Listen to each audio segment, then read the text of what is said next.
आज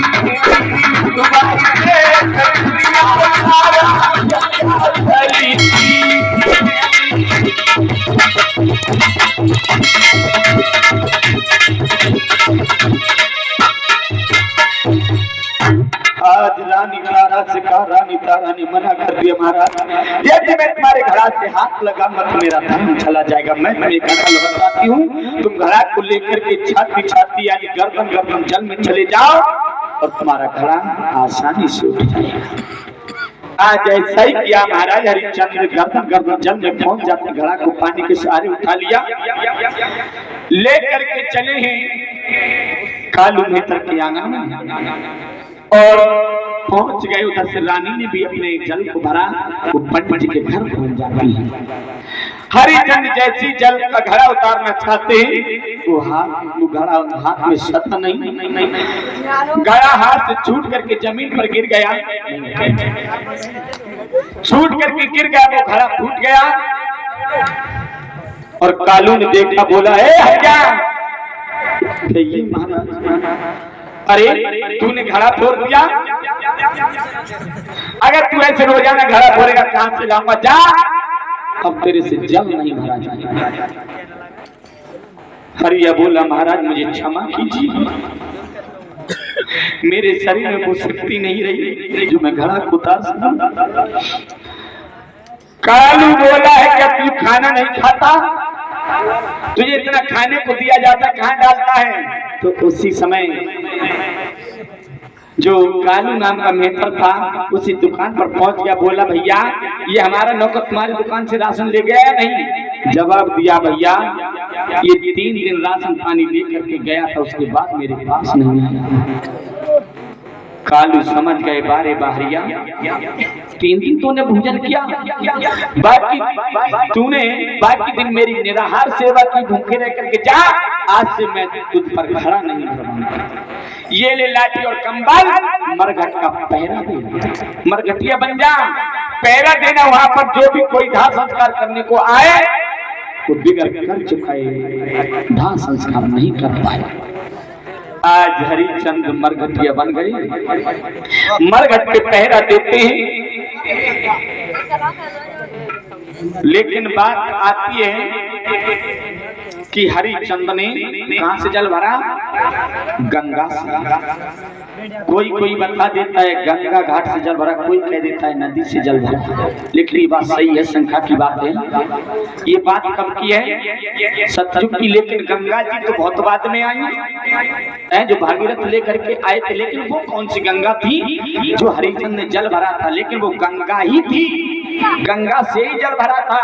लेकिन वो कौन सी गंगा थी, ये भागीरथी गंगा नहीं थी, वो भागीरथी गंगा नहीं थी। शिव पुराण में प्रमाण मिलता है, जिस गंगा नदी से हरिचंद पानी भरा करते थे उसका नाम था शिवपति गंगा, और जो भक्त स्नान करते हैं भागीरथी गंगा है। और जिस गंगा से हरिचंद जल भरा करते थे उसका नाम था शिवपति गंगा, शिव जी के चरणों से निकली हुई थी, उसका नाम शिवपति गंगा पड़ा था। शिव पुराण में इसका प्रमाण मिलता है। सुखदेव जी बोले, राजन परीक्षक हरिचंद मरघटिया बन गए। उधर एक दिन का जिक्र है, पंडित जी ने रानी तारा से कहा, रानी तारा कहिए पंडित जी,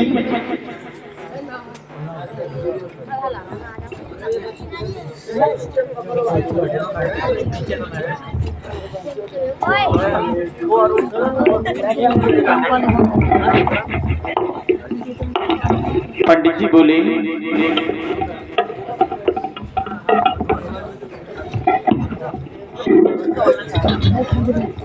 पंडित जी बोले, रानी तारा बोलिए महाराज, कहाँ है तुम्हारा बेटा रोहितासुर, से बुलाओ, मेरी पूजा का समय हो रहा है, वो मेरी पूजा के लिए पुष्प तोड़ करके ले आए। होगा महाराज, यहीं कहीं खेल रहा होगा, बुलाओ रानी तारा।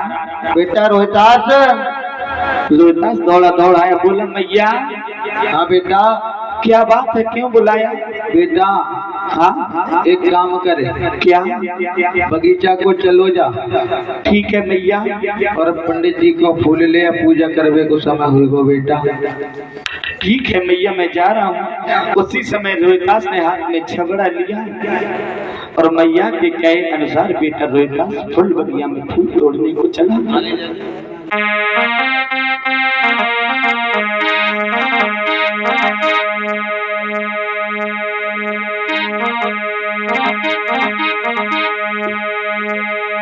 आज मैया के कहे अनुसार रोहिदास फूल तोड़ने को जा रहा है।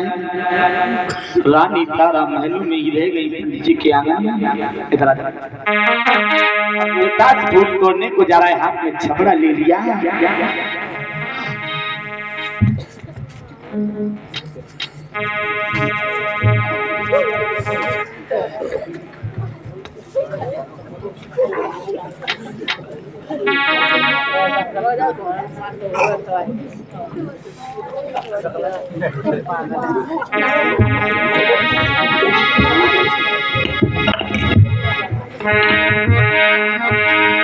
हाथ में छबड़ा लेकर के चला और फूली लेने को रोहिती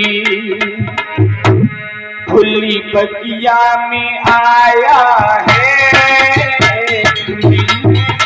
तो रोहिती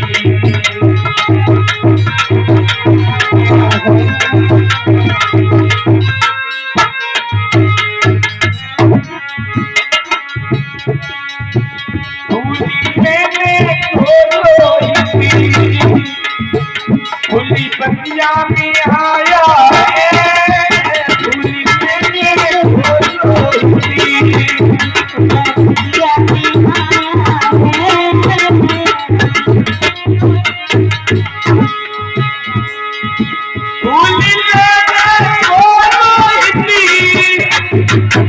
फूली बगिया में आया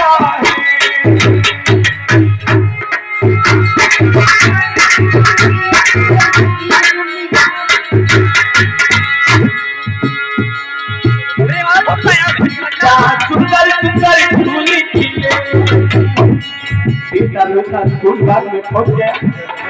सुंदर सुंदर फूलों को देखा जो हंसाने लगा। सुंदर सुंदर फूल खिले बेटा मनी हरी छाया। सुंदर सुंदर फूल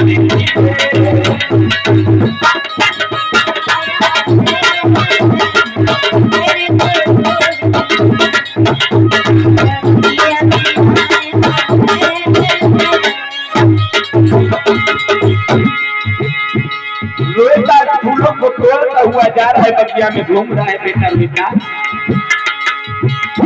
जहाँ एक सुंदर सा फूल खिला है, बड़ा सा फूल है, बहुत सुंदर सुंदर फूल है, गुलाब के, चंपा के, चमेली के। एक सुंदर सा फूल खिला बेटा मनी हरी छाया।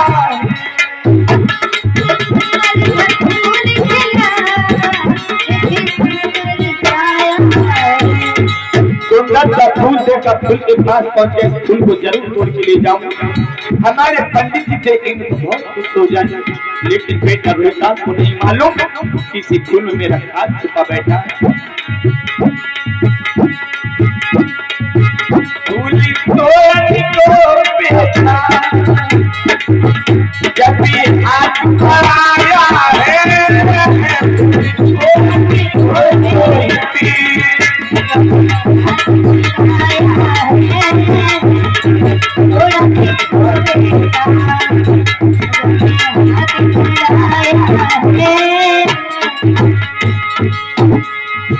लेकिन बेटा रोहित मुझे नहीं मालूम किसी फूल बगिया में से फूल मेरा हाथ छुपा बैठा है।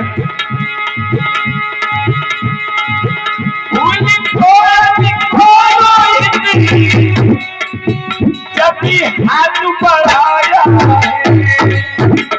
लेकिन उसी समय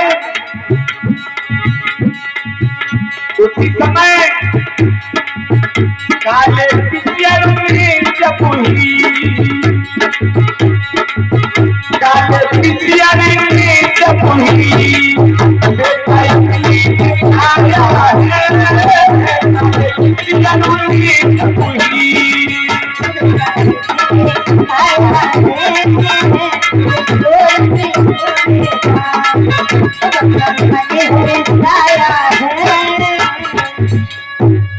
आज जैसे ही फूल तोड़ने को हाथ बढ़ाया, लेकिन बेटा रोहितास को नहीं मालूम सी पशु मेरा खाल छुपा हुआ बेटा। विश्वामित्र को चैन नहीं, काले सर्प बन करके उसी फूल के बीच में छुप कर बैठ गए। जैसे ही हाथ बढ़ाया, उस काली विषया ने बेटा की उंगली में डस लिया। बेटा रोहितास मैया मैया कह करके जमीन पर गिर गया। मैया मुझे बचाओ, कहाँ हो मेरी माँ? लेकिन जब हम मैया हो तब तो आवाज दी, मैया ना है मेरे श्रोता बंधु लोगों। फिर भी विश्वामित्र को चैन नहीं, काशी नगरिया में पहुंच गए, आवाज लगा दिया रे काशी के लोगों। और काशी के लोगों गजब भयो, इकिलना बाजू में आओ है, और इकिलना बाजू में आओ है। मैया बबुला को पतो नहीं, और भाई काल नागिनी खाओ है।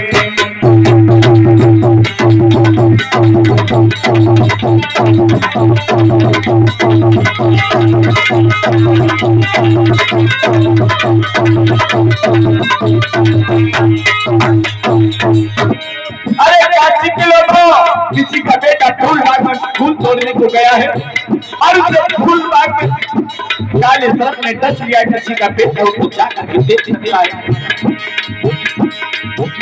काशी के लोगों भाइयों, आहा के भाइयों, इकिलना बाजू में आओ है।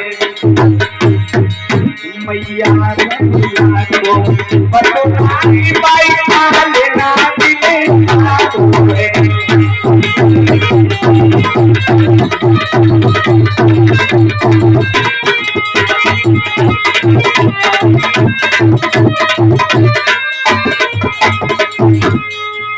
काशी के लोगों गजब भयो, इकलला बाग में आओ है।